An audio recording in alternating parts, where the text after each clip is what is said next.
Assalamualaikum warahmatullahi wabarakatuh. Perkenalkan, nama saya Novi Zalianti dari Prodi PGSD 8B. Di sini saya akan menjelaskan tentang sejarah kepanduan dunia dan gagasan pendidikan kepanduan.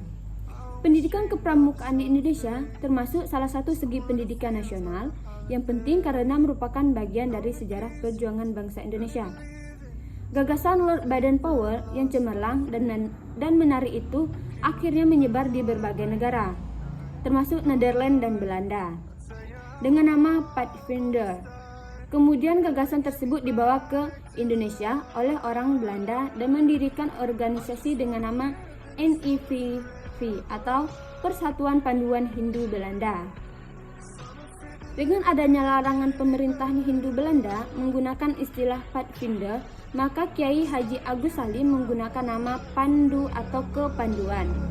Pada tahun 1930, organisasi kepanduan seperti IPO, PK, Panduan Kesultanan, dan PPS Pandu Pemuda Sumatera bergabung menjadi KBI, Kepanduan Bangsa Indonesia. Pada tahun 1931 terbentuknya PAPI, Persatuan Antar Pandu Indonesia, yang berubah menjadi BPPKI, Badan Pusat Persatuan Kepanduan Indonesia. Pada tahun 1961, Kepanduan Indonesia terpecah menjadi 100 organisasi kepanduan yang terhimpun dari 3 federalisasi organisasi, yaitu IPindo, Ikatan Pandu Indonesia, dan PKPI, Persatuan Kepanduan Putri Indonesia. Kemudian ketiganya melebur menjadi satu dengan nama Persatuan Kepanduan Indonesia. Secara resmi, gerakan pramuka mulai diperkenalkan kepada seluruh rakyat Indonesia pada tanggal 14 Agustus 1961. Perkenalan ini bukan hanya dilakukan di Jakarta saja, akan tetapi di kota-kota besar seluruh Indonesia. Selanjutnya, setiap tanggal 14 Agustus diperingati sebagai Hari Gerakan Pramuka. Gerakan kepramukaan sesuai dengan gagasan penciptanya, Lord Baden-Powell, yang mula-mula dituangkan dalam buku Scouting for Boys. Pada dasarnya ditujukan kepada pembinaan anak-anak dan pemuda, bukan untuk orang dewasa. Namun untuk menunjang keberhasilan pembinaan peserta didik itu, perlu adanya pendidikan untuk orang dewasa yang akan bertindak sebagai pamong dengan sikap sesuai dengan sistem Among, membawa peserta didik kepada tujuan gerakan pramuka.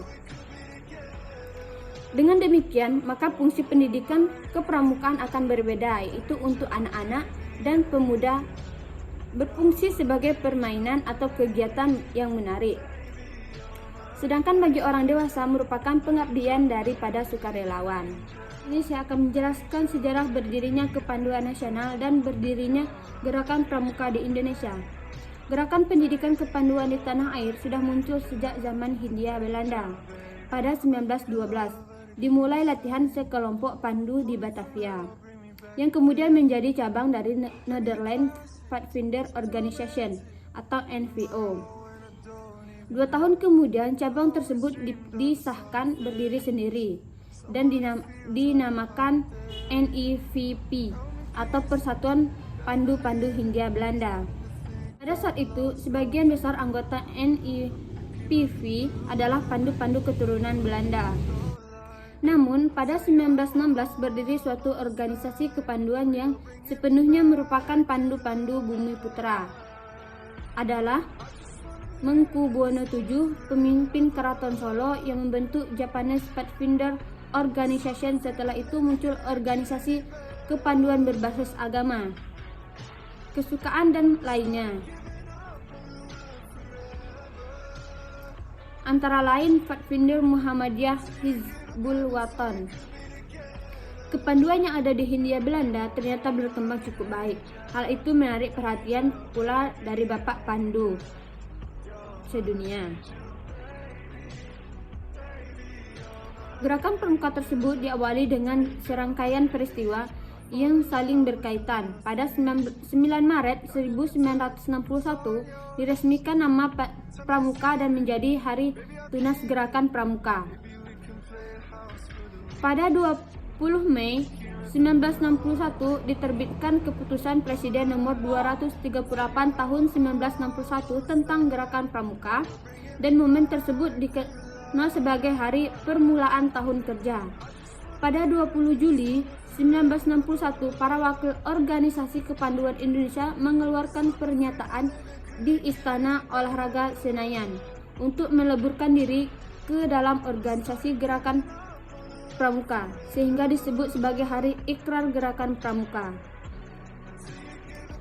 Setelah itu, pada 14 Agustus 1961, Gerakan Pramuka diperkenalkan secara resmi kepada masyarakat luas dalam suatu upacara di halaman Istana Negara, ditandai dengan penyerahan Panji Gerakan Pramuka dari Presiden Soekarno kepada Sri Sultan Hamengkubuwono IX, yang juga menjadi Ketua pertama Kuartir Nasional Gerakan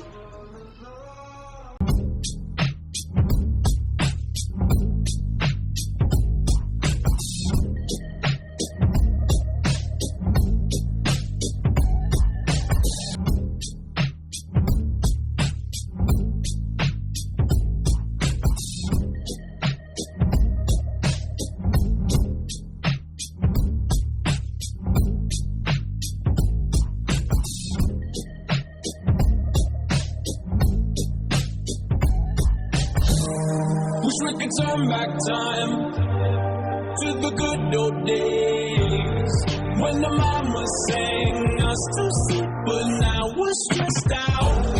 Wish we could turn back time to the good old days when the mama sang us to sleep, but now we're stressed out.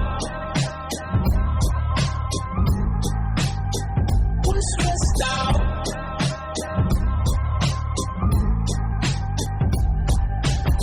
Sometimes a certain smell will take me